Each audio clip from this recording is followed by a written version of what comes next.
So, hindi natuloy ang kasal ni Bea Alonzo sa bilyonaryong si Vincent Co. Ano kaya ang nangyari? Dito sa Time to Talk, bubusisiin natin ang mga posibilidad kung bakit naging runaway bride ulit si Bea, or is it the other way around? But first, please don't forget to like, share, and subscribe to our channel, PH Time, and press the notification button for further updates.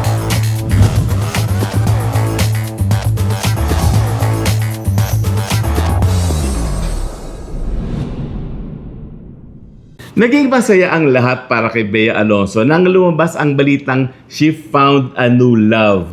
Kahit non-Bea Alonzo fans happy kasi alam naman ng lahat na mabait na tao si Bea. Tapos, it was no secret that she came from a scandalous breakup with Dominic Roque na matagal-tagal ding pinagpiestahan at nadamay pa ang kung sino-sinong personalidad.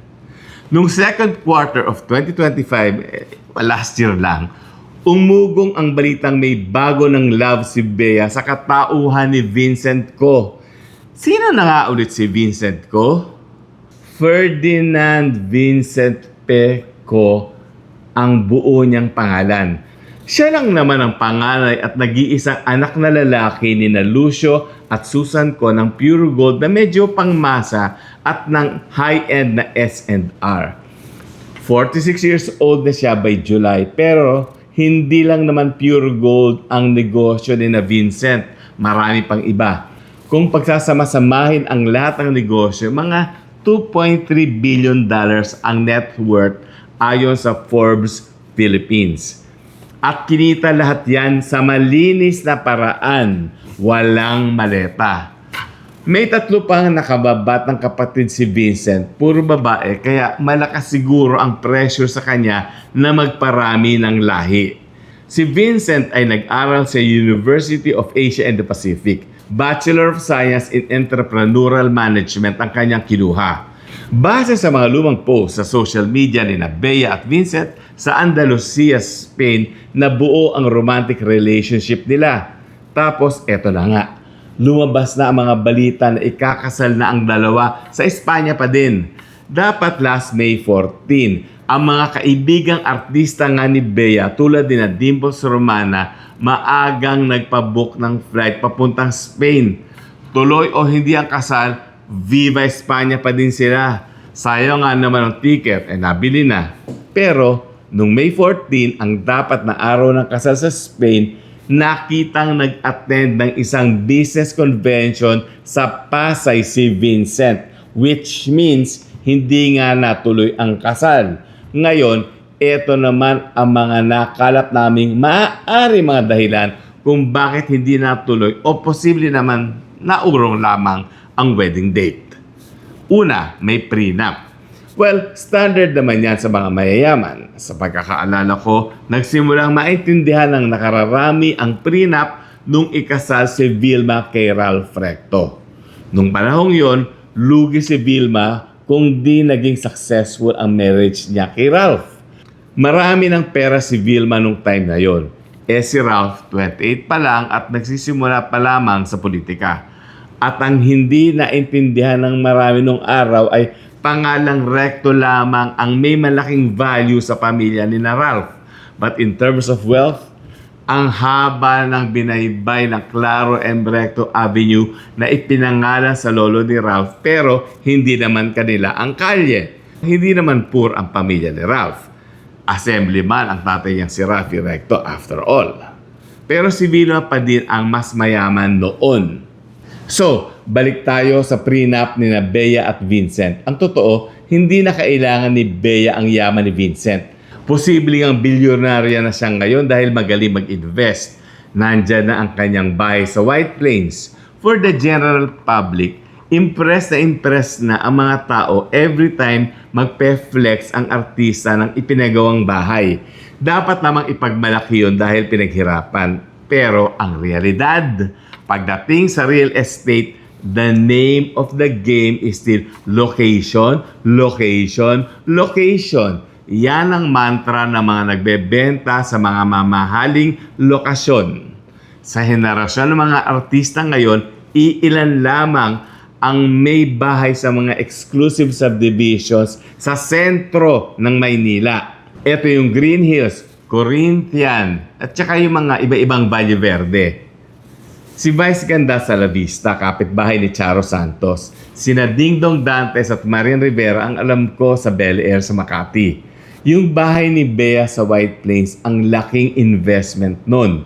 Yung farm niya sa Zambales, mga almost 20 years ago pa niya binili yun at 10 million pesos.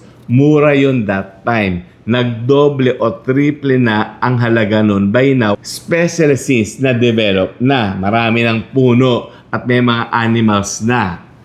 Nandyan pa yung property niya sa Madrid kaya nagkaroon siya ng golden visa sa Spain. Mura niyang nakuha yun pero tumaas na ang value eventually. Hindi na nga available yun ngayon eh. May foresight talaga si Bea kaya hindi namin nakikita dito ang prenup as an obstacle to the wedding.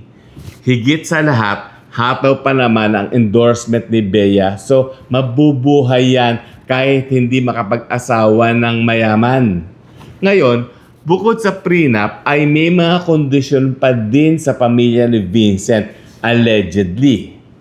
Isa daw dito ay dapat sa bahay ni na Vincent titira ang mag-asawa pagkatapos ng kasal. Parang magkakaproblema nga si Bea dito. After all these years, sanay na yan ng hindi pinakikialaman maliban lang siguro sa asawa o baka nga hindi pa. Baka katakot-takot na adjustment ang kailangan nilang gawin. At saka hindi pwede magkaroon ng dalawang reyna sa iisang kaharian. Sa pagkakaalam ko, mabait namang tao si Susan ko. But familiarity breeds contempt. May chance na magsasabong ang magbiyanan in time. Eh di ba nga ang nanay mismo ni Bea sa farm na sa Zambales nakatira? Sa punto ng buhay niya ngayon pa ba dapat siyang matutong makisama? Ang isa pang kondisyon ay tungkol sa mga magiging apo. Ang sabi, again, ito ang nabalitaan namin in the event of separation or death, heaven forbid, ang mga magiging apo ay maiiwan sa pamilya ni Vincent.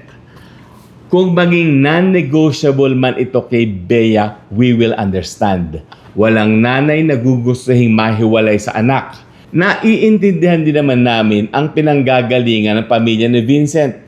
Kung sakaling maging madugo ang hiwalayan at hindi na nais pang ipakita ang mga anak niya sa pamilya ng ex, kayang-kaya ni Bea na gawin yan. After all, may sarili siyang pera at hindi basta-bastang pera. May mga nakarating ding issue na tutol sa kasalan ang manager ni Bea na si Shirley Kwan kasi mawawalan daw ito ng cash cow. Kalokohan yan. Hindi ko naman pwedeng sabihing friends kami ni Shirley kasi 3 beses lang kami nagkausap. Mataas ang respeto ko kay Shirley kaya alam kong hindi siya ang humadlang sa kasalan. Ewan ko kung tatayo ang theory na ito. Si Susan ko ay maraming showbiz connections. This is just a possibility, a possible scenario.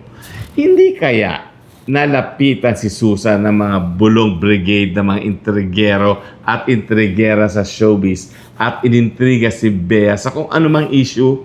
We are not saying na mababaw si Susan para maniwala agad sa mga bulong-bulungan. Matalinong babae yan. But a mother will always protect her child. At may kasabihang, mothers know best.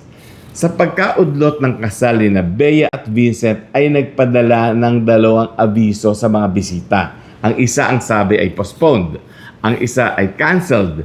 Alam nyo, we will not even pray for the wedding to push through kasi kung not meant to be, it's not really meant to be.